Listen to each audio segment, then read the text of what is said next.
ദൈവനാമത്തിന് മഹത്വം ഉണ്ടാകട്ടെ. എൻ്റെ പേര് ജുവാന ജോർജ്. ഞാൻ വരുന്നത് ഹോളി കാര്യം സീസേ ചർച്ച് ചുറ്റുകളിൽ നിന്നാണ്. എന്നെ ഇവിടെ ആരും കാണാൻ വഴിയില്ല, കാരണം ഞാൻ യൂത്തിൻ്റെ പ്രവർത്തനങ്ങളൊന്നും അത്ര ആക്റ്റീവ് അല്ലായിരുന്നു. ഇപ്പോഴാണ് ഈ സഭയിലോട്ട് കടന്നു വരാൻ ദൈവം ഒരുക്കിയ ആ കൃപയ്ക്ക് വേണ്ടി ഞാൻ സ്തോത്രം ചെയ്യുന്നു. എനിക്ക് ഇങ്ങനൊരു അവസരം തന്ന സെൻറ്റ് സ്റ്റീഫൻ സീസേ ചർച്ചിലെ യൂത്ത് അംഗങ്ങളോടും അച്ഛനോടും കൊച്ചമ്മയോടും സഭാംഗങ്ങളോടും കമ്മിറ്റിക്കാരോടും നന്ദി അറിയിക്കുന്നു. ഇന്നത്തെ ചിന്താവിഷയം എന്ന് പറയുന്നത് അർത്ഥപൂർണമായ ജീവിതം തേടുന്ന യുവത എന്നാണ്. അർത്ഥപൂർണമായ ജീവിതം തേടുന്ന യുവത, youth in search of meaningful life. നമുക്ക് ആദ്യം തന്നെ തിരുമേനിയുടെ ആശംസ കത്തുകൾ വായിക്കാം. CSA ഈസ്റ്റ് കേരള മഹായിടവക യൂത്ത് സൺഡേ 2024 ആശംസകൾ.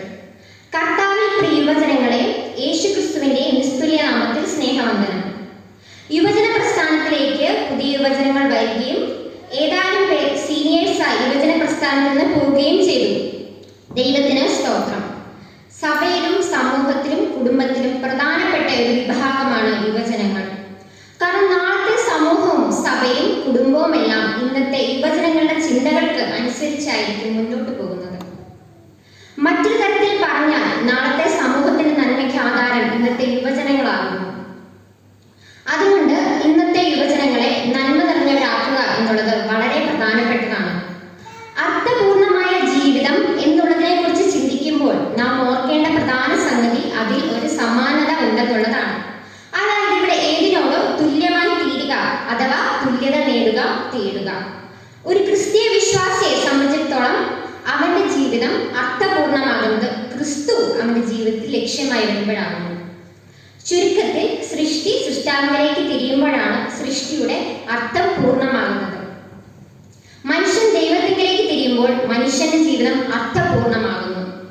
ഈ വർഷത്തെ നമ്മുടെ യൂത്ത് സൺഡേ ആചരണങ്ങൾ ദൈവത്തിലേക്ക് യുവതയെ നയിക്കുന്നതിന് കാരണമാകട്ടെ എന്ന് ആശംസിക്കുന്നു. ദൈവം നമ്മെ അനുഗ്രഹിക്കട്ടെ. സ്നേഹത്തോടെ റവറൻ BS ഫ്രാൻസിസ് തിരുമേനി. അപ്പൊ ഇന്നത്തെ ചിന്താവിഷയം ഞാൻ നേരത്തെ പറഞ്ഞതുപോലെ തന്നെ അർത്ഥപൂർണമായ ജീവിതം തേടുന്ന യുവത എന്നതാണ്. നമുക്ക് ആദ്യം തന്നെ അർത്ഥം എന്താണെന്ന് നോക്കാം. എന്താണ് അർത്ഥം? What is the meaning of our life?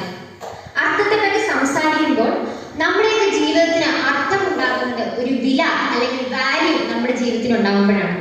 അത്തരം ഒരു വില അല്ലെങ്കിൽ വാല്യൂ നമ്മുടെ ജീവിതത്തിലുണ്ടോ എന്ന് നമ്മൾ ചിന്തിക്കണം. ക്രൈസ്തവരായ നമുക്ക് അത്തരത്തിൽ ഒരു വിലയുണ്ട്.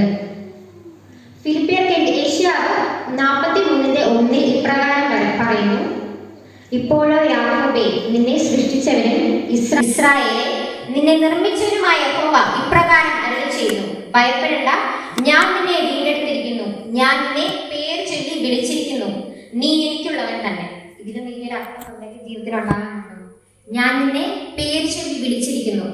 അതുപോലെ തന്നെ ഉൽപ്പത്തി പുസ്തകം 1-ാം അധ്യായം 27-ാം വാക്യത്തിൽ പറയുന്നു: ദൈവം തന്റെ സ്വന്തം സ്വരൂപത്തിൽ മനുഷ്യനെ സൃഷ്ടിച്ചു.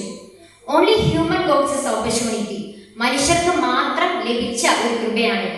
നമുക്ക് ചുറ്റുമുള്ള ജീവജാലങ്ങളെയൊക്കെ നോക്കൂ, ആർക്കും ഇതുപോലെ ഒരു കൃപ ലഭിച്ചിട്ടില്ല. സ്വന്തം സ്വരൂപത്തിൽ ദൈവം നമ്മെ സൃഷ്ടിച്ചു. അതുപോലെ തന്നെ നമ്മുടെ പേര് ചൊല്ലി വിളിച്ചിരിക്കുന്നു.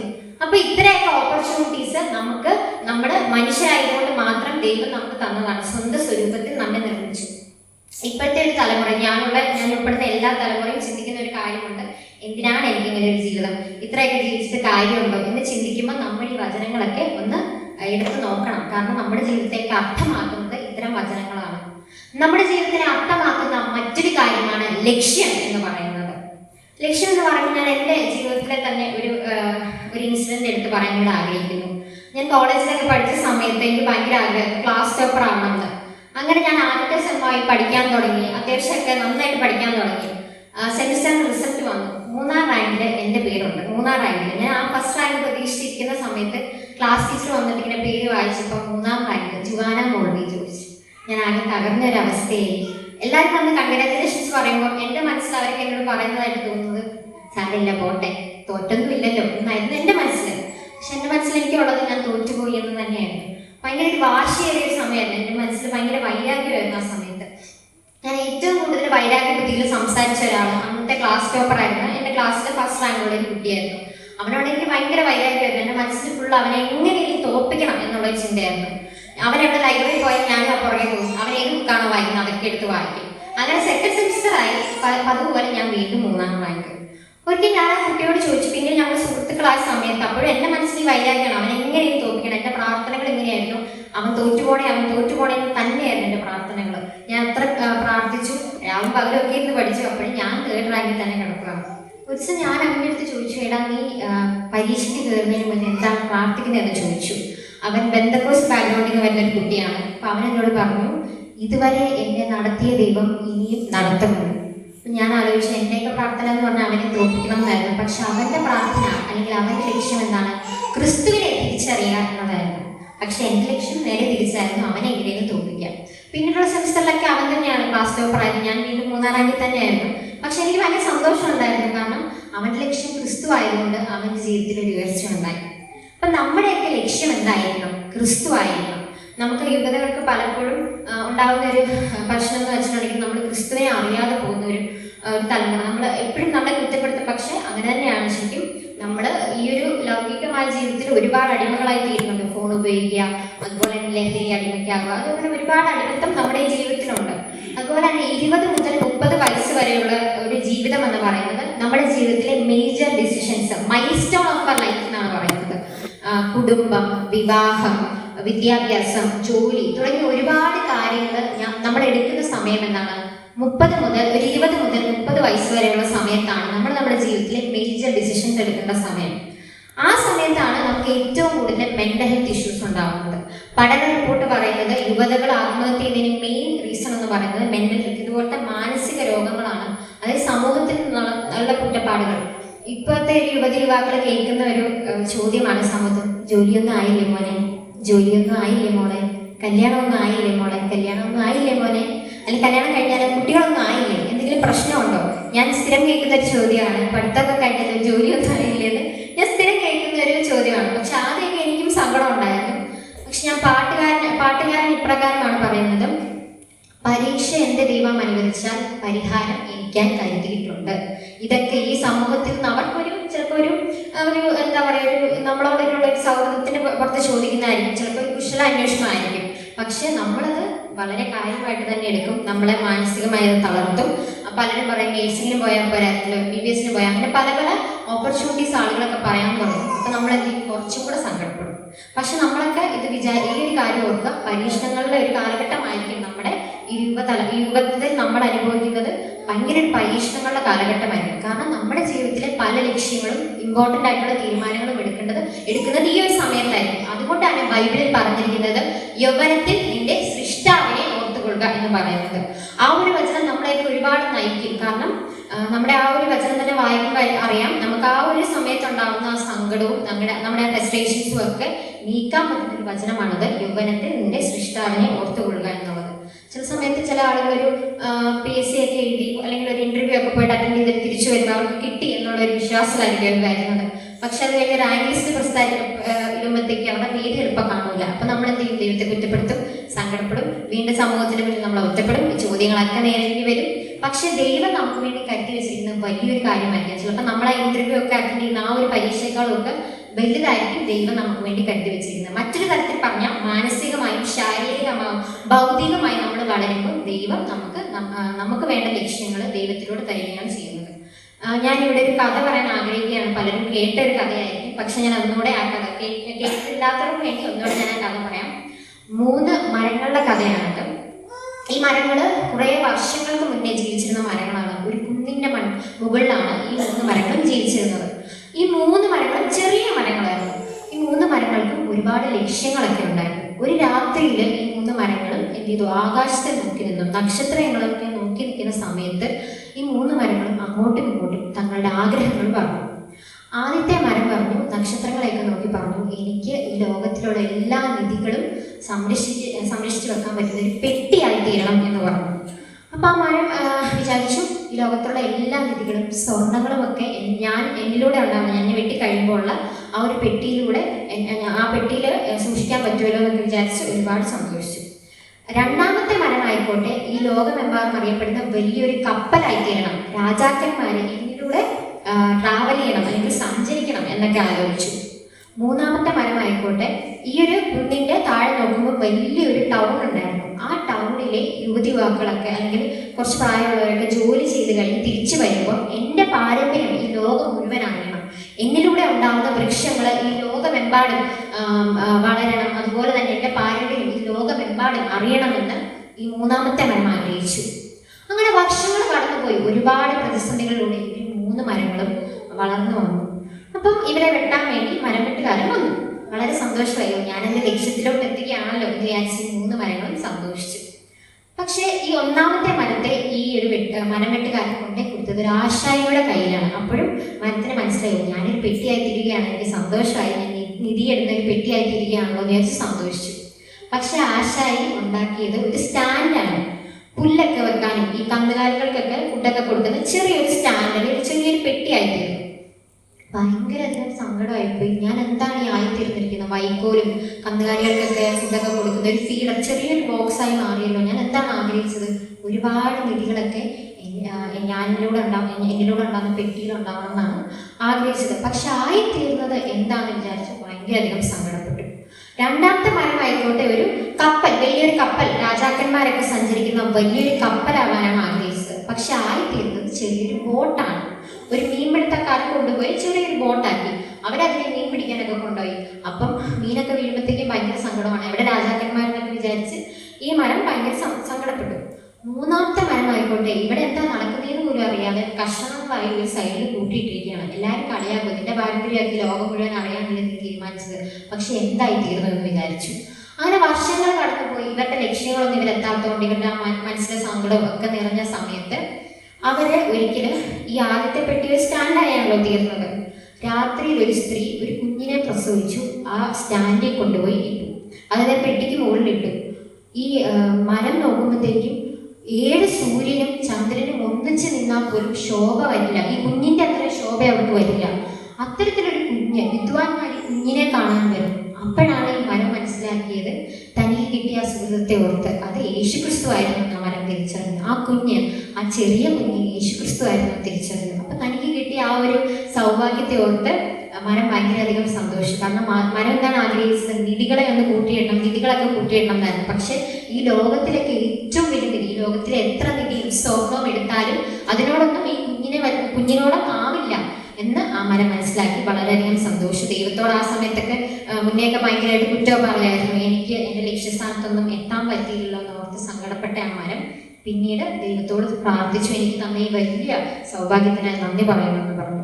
2ാമത്തെ മരം ആയിക്കോട്ടെ ഒരു മീൻപിടുത്തക്കാരാണ് കൊണ്ടുപോയത്. ഒരു രാത്രിയിൽ 13 അംഗ സംഘം ഈ മീൻ പിടിക്കാൻ വേണ്ടി കടലിലേക്ക് പോയപ്പോഴത്തേക്കും ഭയങ്കരമായിട്ട് കൊടുങ്കാറ്റൊക്കെ അടിക്കുകയാണ്, ഭൂകമ്പം പോലെ വരികയാണ്, മിന്നലൊക്കെ വരികയാണ്, ഇടിമിന്നല്, മഴ, ഭയങ്കര പ്രശ്നങ്ങൾ. അപ്പം ഇതിന് തളർന്നു കിടന്നിറങ്ങുന്ന ഒരു യുവാവുണ്ട്. യുവാവ് എണീറ്റിട്ട് കടലെ ശാന്തമാകുമെന്ന് കൽപ്പിച്ചു.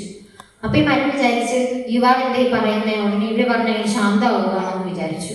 പക്ഷെ അത്ഭുതം എന്ന് പറയട്ടെ, ആ കടലും ആ ശോഭവും എല്ലാം ശാന്തമായി. അത് യേശുക്രിസ്തുവായിരുന്നു. ആ യുവാവാരായിരുന്നു? യേശുക്രിസ്തുവായിരുന്നു. ഈ മരത്തിന് ഭയങ്കര സന്തോഷമായി. കാരണം ഞാൻ ആഗ്രഹിച്ച എന്താണ്? വെറും രാജാക്കന്മാർ എന്നിലൂടെ ഉണ്ടാവുന്ന ഷിപ്പിൽ സഞ്ചരിക്കണം എന്നായിരുന്നു. പക്ഷെ ആയിത്തീരുന്നതും രാജാക്കന്മാരുടെ രാജാവും നേതാക്കന്മാരുടെ നേതാവുമായ യേശുക്രിസ്തു തന്നെ ഉപയോഗിച്ച് ലോകമെമ്പാടും സുവിശേഷം അറിയിക്കാൻ കൊണ്ടുപോയല്ലോ എന്നോർത്ത് ഈ മരത്തിൽ ഒരുപാട് സന്തോഷമായി. പാപികളെ വിടുവിക്കാനും രോഗികളെ രക്ഷിക്കാനും ഈ മരത്തെ ഉപയോഗിച്ചല്ലോ എന്നോർത്ത് ഈ മരത്തിന് ഒരുപാട് സന്തോഷമായി. 3ാമത്തെ മരമായിക്കോട്ടെ എല്ലാവരും ഏറ്റവും കൂടുതൽ ദോഷം പറഞ്ഞതും കളിയാക്കിയതും 3ാമത്തെ മരമായിരുന്നു. ഒരിക്കൽ കള്ളൻ എന്ന മുദ്ര കുത്തിയ ഒരു യുവാവിനെ ഒരു കുരിശിന്റെ ആകൃതിയിൽ ഈ മരത്തിന്റെ മുകളിലോട്ട് അല്ലെങ്കിൽ ശരീരത്തേക്ക് തറച്ചു കയറ്റി. ഭയങ്കര അധികം സങ്കടം ഉണ്ടായി ഈ മരത്തിന്. കാരണം കള്ളൻ എന്ന മുദ്ര കുത്തിയ ഒരു മരത്തെയാണ് തൻ്റെ ശരീരത്തിലോട്ട് അടിക്കുന്നതെന്ന് വിചാരിച്ച് ഈ മരത്തിന് ഭയങ്കര സങ്കടമുണ്ടായി. രാത്രി ആയപ്പോഴത്തേക്കും ഈ മനുഷ്യൻ തൻ്റെ അവസാന ശ്വാസം എടുക്കുമ്പോൾ ഭൂമി കുലുങ്ങാൻ തുടങ്ങി, ഭൂമിയിലെല്ലാം ഇരുട്ട് കയറാൻ തുടങ്ങി. അപ്പോഴാണ് ഈ മരം മനസ്സിലാക്കിയത് ലോകത്തിന്റെ രക്ഷിതാവായ യേശുക്രിസ്തുവാണ് തൻ്റെ ശരീരത്തുള്ളതെന്ന് മരം മനസ്സിലാക്കി. അവസാനം ഈ മരം എല്ലാവരും കളിയാക്കുന്ന സമയത്ത് തൻ്റെ പാരമ്പര്യമൊക്കെ ലോകത്തൊക്കെ അറിയിക്കണം എന്ന് വിചാരിച്ച ഈ ഒരു മരത്തിലുണ്ടായ എല്ലാവരും കളിയാക്കിയൊക്കെ കഴിഞ്ഞപ്പോഴത്തേക്കും ഈ മരത്തിലുണ്ടായ ഒരു സുഹൃതം ലോകമെമ്പാടും. ഇപ്പൊ നമ്മൾ യേശുക്രിസ്തുവിനെ എങ്ങനെയാണ് അറിയുന്നത്? നമ്മുടെയൊക്കെ മനസ്സിൽ ഇപ്പോഴും യേശുക്രിസ്തു എന്താണ്? ഒരു കുരിശ്. നമ്മൾ യേശു എന്നാലോചിക്കുമ്പോൾ നമ്മുടെ ദൈവം എന്നാലോചിക്കുമ്പോൾ നമുക്ക് ആദ്യം ഓർമ്മ വരുന്നത് എന്താണ്? കുരിശാണ്. പിന്നീട് എല്ലാ ക്രൈസ്തവരുടെയും മനസ്സിലുണ്ടായിരുന്നത് ഈ കുരിശാണ്. അപ്പം ആ ഒരു പാരമ്പര്യത്തെ അറിയിക്കാൻ പറ്റി അതിന് ഉപരിയായിട്ട് തന്നെ മരത്തിന്റെ പാരമ്പര്യം അല്ലാതെ ഉപരിയായിട്ട് ലോകമെമ്പാടും അറിയപ്പെടുന്ന യേശുക്രിസ്തുവിനെ, ഈ ലോകത്തിന്റെ രക്ഷിതാവ് യേശുക്രിസ്തു തന്റെ മുകളിൽ കിടക്കുന്നു പറഞ്ഞിട്ട് മരത്തിന് ഒരുപാട് സന്തോഷമായി. ഈ മരത്തിന്റെ കഥയിലൂടെ ഞാൻ പറയാൻ ഉദ്ദേശിച്ചത് എന്താണെന്ന് വെച്ചിട്ടുണ്ടെങ്കിൽ, നമുക്കൊക്കെ നമ്മുടെ വിവിധ യുവാക്കളുടെ ജീവിതത്തിൽ ഒരുപാട് ലക്ഷ്യങ്ങൾ കാണും. നല്ല ജോലി മേടിക്കണം, നല്ല ഒരു കുടുംബജീവിതത്തിലോട്ട് കടക്കണം, തുടങ്ങിയ ഒരുപാട് ലക്ഷ്യങ്ങൾ കാണും. പക്ഷെ ആ ലക്ഷ്യങ്ങളൊക്കെ കിട്ടാൻ ഒരുപാട് സമയമെടുക്കും. ചിലപ്പോൾ നമ്മൾ പരിശ്രമിക്കും, കിട്ടിയെന്ന് വരില്ല, നമ്മൾ ദൈവത്തോട് ദേഷ്യപ്പെടും. പക്ഷെ ദൈവം നമുക്ക് വേണ്ടി ഒരുപാട് നല്ല കാര്യങ്ങളായിരിക്കും വെച്ചിരിക്കുന്നത്. ആ ഒരു കാര്യം മനസ്സിലാക്കാനാണ് ഞാൻ ഇങ്ങനെ ഒരു കഥ പറഞ്ഞത്. അത് മാത്രമല്ല, രണ്ടാമത്തെ കാര്യം എന്ന് പറയുന്നത്, ഒരുപാട് സമയം എടുത്തിട്ടാണ് ഈ മരങ്ങൾക്കൊക്കെ അവരുടെ ജീവിതത്തിൽ വലിയൊരു സ്ഥാനത്തെത്താൻ എത്തിയത്. അപ്പം നമ്മൾ വിചാരിക്കുക, നമ്മളൊരു 30-35 വയസ്സ് കഴിഞ്ഞിട്ട് ശരിക്കും നല്ലൊരു ജോലിയില്ല, അല്ലെങ്കിൽ നല്ലൊരു കുടുംബജീവിതമില്ല എന്ന് സങ്കടപ്പെടുന്നവർ സങ്കടപ്പെടേണ്ട. മറിച്ച് നിങ്ങളുടെയൊക്കെ ജീവിതത്തിൽ ലക്ഷ്യം ക്രിസ്തു ആയിരിക്കുക. അപ്പം മാത്രമേ നിങ്ങളുടെയൊക്കെ ജീവിതങ്ങളിൽ അർത്ഥമുണ്ടാകുള്ളൂ, ഇതുപോലെ വലിയ ലക്ഷ്യങ്ങൾ തേടി വരുള്ളൂ. യേശു ക്രിസ്തു ക്രൂശിക്കപ്പെടുന്ന സമയത്ത് എത്ര വയസ്സുണ്ടായിരുന്നു? അച്ഛൻ ഇവിടെ പറഞ്ഞ പോലെ യുവാവായിരുന്നു. 30-31 വയസ്സുള്ള ഒരു യുവാവായിരുന്ന സമയത്താണ് യേശു ക്രിസ്തു ഈ ലോകത്തിന് വേണ്ടി തൻ്റെ സ്വന്തം ജീവനെ കൊടുത്തത്. അപ്പൊ ക്രൂശിക്കപ്പെടുന്ന സമയത്ത് യേശുവിന് ഉണ്ടായിരുന്ന പ്രായം എന്താണ്? 30-31 വയസ്സാണ്. അതുകൊണ്ട് ബെറ്റർ ലേറ്റ് ദാൻ നെവർ. അപ്പൊ നമ്മളെല്ലാം നമ്മുടെ യുവാക്കൾ വിചാരിക്കുക, നിങ്ങളുടെ ജീവിതത്തിൽ ഇപ്പോഴും ഒരു 35 വയസ്സായി 36 വയസ്സായി ഒന്നും നടക്കുന്നില്ലോ എന്നോർത്ത് സങ്കടപ്പെടുത്താതെ ക്രിസ്തു നമ്മുടെ മാർഗമായി തീരുക. അങ്ങനെയാണ് നമ്മുടെ ജീവിതത്തിൽ ഒരു ലക്ഷ്യമുണ്ടാകുന്നത്, നമ്മുടെ ജീവിതത്തിൽ അർത്ഥമുണ്ടാകുന്നത്.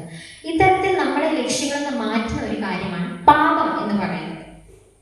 പാപത്തെ കുറിച്ച് പറയുകയാണെങ്കിൽ, ഫിലിപ്പിയർക്ക് എഴുതിയ ലേഖനം 3-ാം അധ്യായം 14-ാം വാക്യത്തിൽ ഇപ്രകാരം പറയുന്നു: ഒന്ന് ഞാൻ ചെയ്യുന്നു, പിൻപിലുള്ളത് മറന്നു മുൻപിലുള്ളത് ആണിക്കൊണ്ട് ക്രിസ്തുവേശുവിൽ ദൈവത്തിന്റെ പരമകൃപയുടെ വിരുദ്ധനായി ലാക്കിലേക്ക് ഓടുന്നു. ഇവിടെ ലാക്ക് എന്നുകൊണ്ട് ഉദ്ദേശിക്കുന്നത് ലക്ഷ്യമാണ്. നമ്മുടെയൊക്കെ അൾട്ടിമേറ്റ് ലക്ഷ്യം എന്താണ്? നിത്യത എന്നതാണ് നമ്മുടെയൊക്കെ അൾട്ടിമേറ്റ് ലക്ഷ്യം എന്ന് പറയുന്നത്. ഈ നിത്യതയിലോട്ട് എങ്ങനെയാണ് എത്തിച്ചേരുന്നത്? യേശുക്രിസ്തുവിലൂടെ മാത്രമേ നമുക്ക് നിത്യതയിലോട്ട് എത്തിച്ചേരാൻ സാധിക്കുകയുള്ളൂ. കാരണം എന്നിലൂടെ അല്ലാതെ പിതാവിനെ ആരും അറിയുന്നില്ല എന്നാണ് ബൈബിളിൽ പറഞ്ഞിരിക്കുന്നത്. അപ്പൊ ഈ നിത്യതയിലേക്ക് എത്തുന്നത് എങ്ങനെയാണ്? യേശുക്രിസ്തുവിലൂടെ മാത്രമേ എത്താൻ പറ്റുള്ളൂ. ഈ ലാക്കിൽ നിന്ന് മറന്ന്, നമ്മുടെ ലക്ഷ്യത്തിൽ നിന്ന് മറന്നു പോകുമ്പോൾ, അല്ലെങ്കിൽ അതിൽ നിന്ന് വഴിതെറ്റി സഞ്ചരിക്കുമ്പോഴാണ് നമ്മൾ പാപം എന്ന ഇതിലോട്ട് പോകുന്നത്.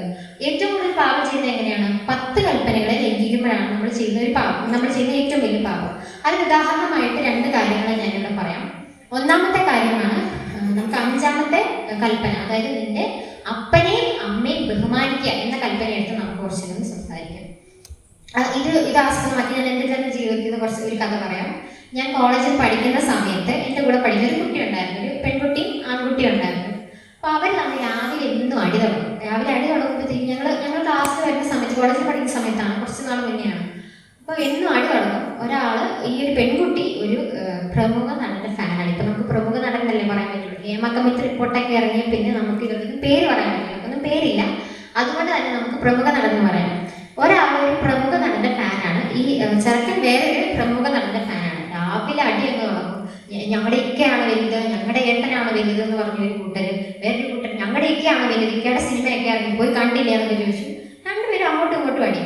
അപ്പൊ ആദ്യത്തെ ഈ പെൺകുട്ടി എന്ന് പറഞ്ഞാൽ ഭയങ്കര നിർത്തലായ കുടുംബത്തിൽ വരുന്ന കുട്ടിയായിരുന്നു. കോളേജുകാർ തന്നെ കുട്ടീനെ പഠിക്കാനായിട്ട് സഹായിച്ചുകൊണ്ടിരുന്നത്. പക്ഷെ ഒരുപാട് സപ്ലൈ ഉണ്ട്, മാതാപിതാക്കൾ അങ്ങനെ ബഹുമാനിക്കത്തൊന്നുമില്ല. ഒരു പ്രാവശ്യം PTA മീറ്റിങ്ങിന് വന്നപ്പോൾ ഞാൻ കുട്ടിയുടെ അച്ഛനെ കണ്ടിരുന്നു.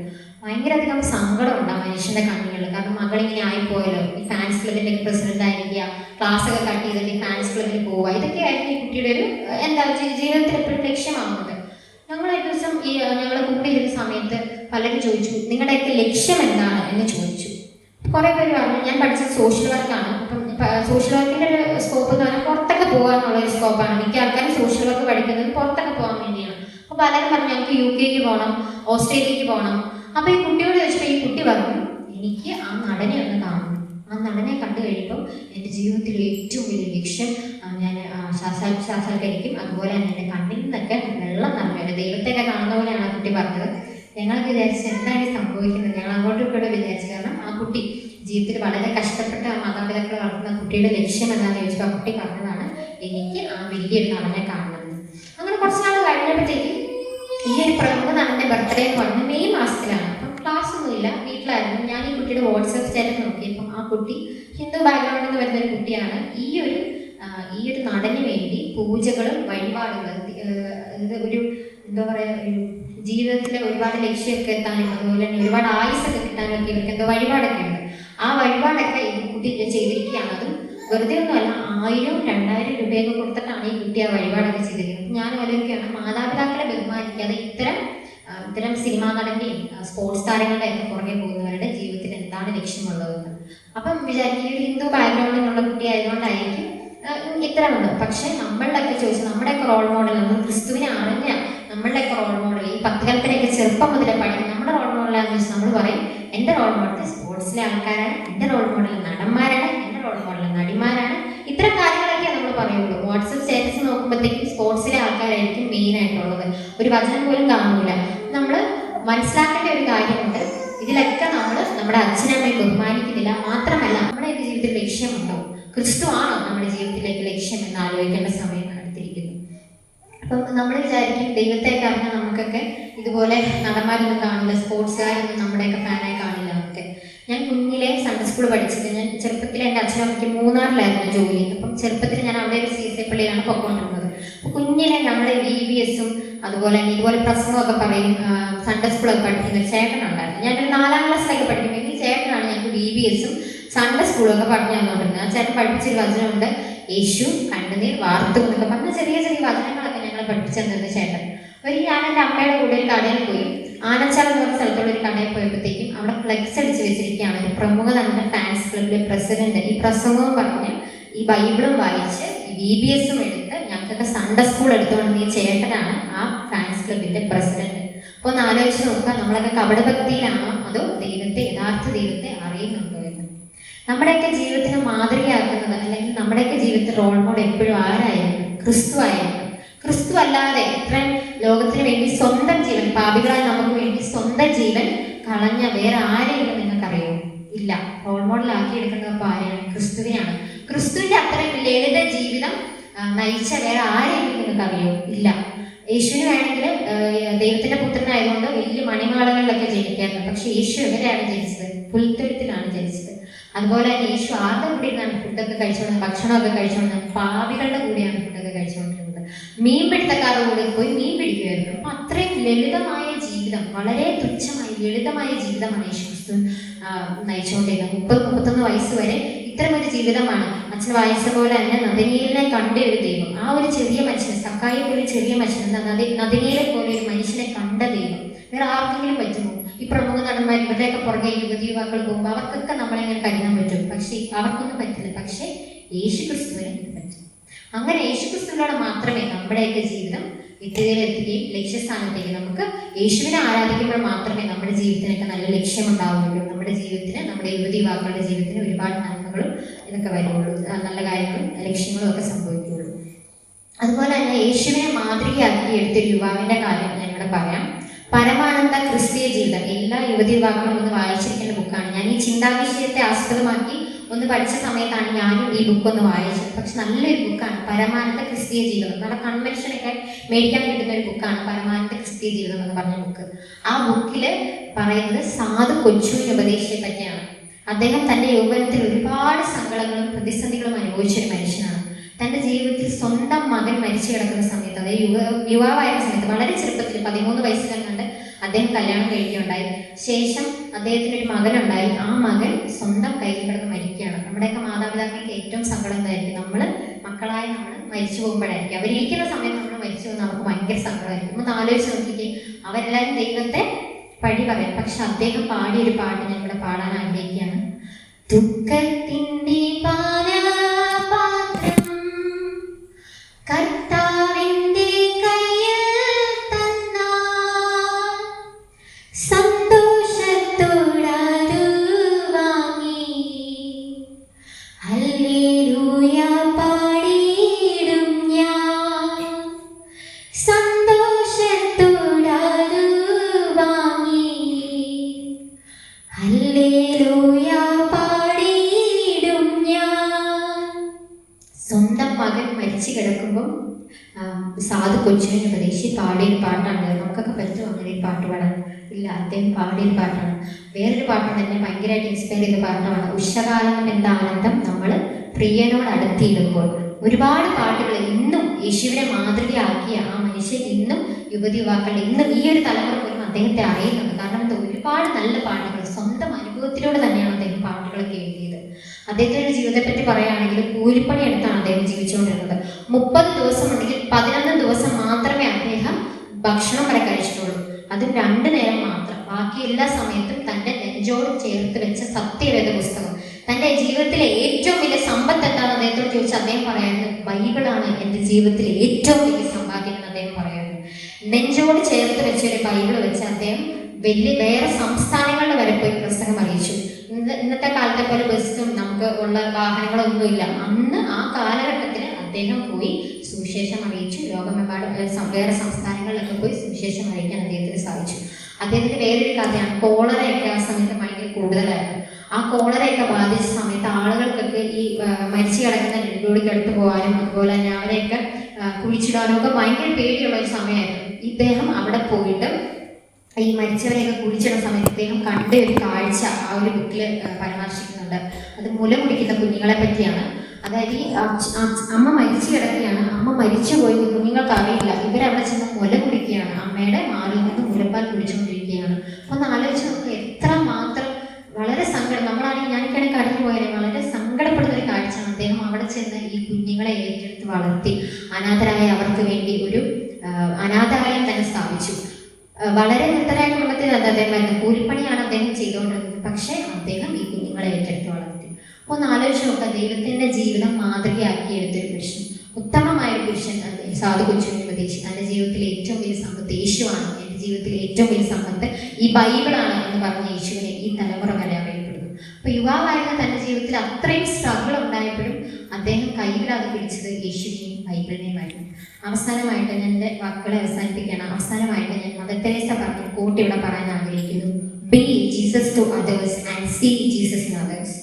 മറ്റുള്ളവരിൽ യേശുക്രിസ്തുവിന്റെ മുഖം ദർശിച്ചത് കൊണ്ടാണ് മദർ തെരേസയ്ക്ക് അവരെ സൗഖ്യമാക്കുവാനൊക്കെ കഴിഞ്ഞത്. യേശുക്രിസ്തുവിനെ മാതൃകയാക്കി എടുത്തത് കൊണ്ടാണ് ഇന്നും നമ്മൾ മദർ തെരേസ അറിയപ്പെടുന്നത്. അതുപോലെ നമ്മുടെയൊക്കെ ജീവിതത്തെ അർത്ഥമാക്കുന്നത് യേശുക്രിസ്തു തന്നെയാണ്. നമ്മുടെയൊക്കെ പാതകൾ യേശുക്രിസ്തുവിലൂടെ ആണോ, നമ്മുടെയൊക്കെ മാർഗം യേശുക്രിസ്തുവിലൂടെ ആണോ എന്ന് ചിന്തിക്കേണ്ട സമയം അടുത്തിരിക്കുന്നു. അവസാനമായി ഞാൻ പറയാൻ ആഗ്രഹിക്കുന്നത് സങ്കീർത്തനങ്ങൾ 34-ന്റെ 5-ാം വാക്യമാണ്. ക്രൂശിക്കപ്പെട്ട ക്രിസ്തുവിനെ നോക്കുവിൻ, അവങ്കിലേക്ക് നോക്കുന്നവർ പ്രകാശിതരാകും, അവരുടെ മുഖം ലജ്ജിക്കുകയില്ല. ഈ വാക്കുകളാൽ ദൈവം നമ്മെ എല്ലാവരും അനുഗ്രഹിക്കട്ടെ. ഒരിക്കൽ കൂടി എനിക്ക് ഒരു അവസരം തന്ന സെന്റ് സ്റ്റീഫൻ CSA ചർച്ചിലെ എല്ലാ അംഗങ്ങളോടുള്ള നന്ദി അറിയിക്കുന്നു.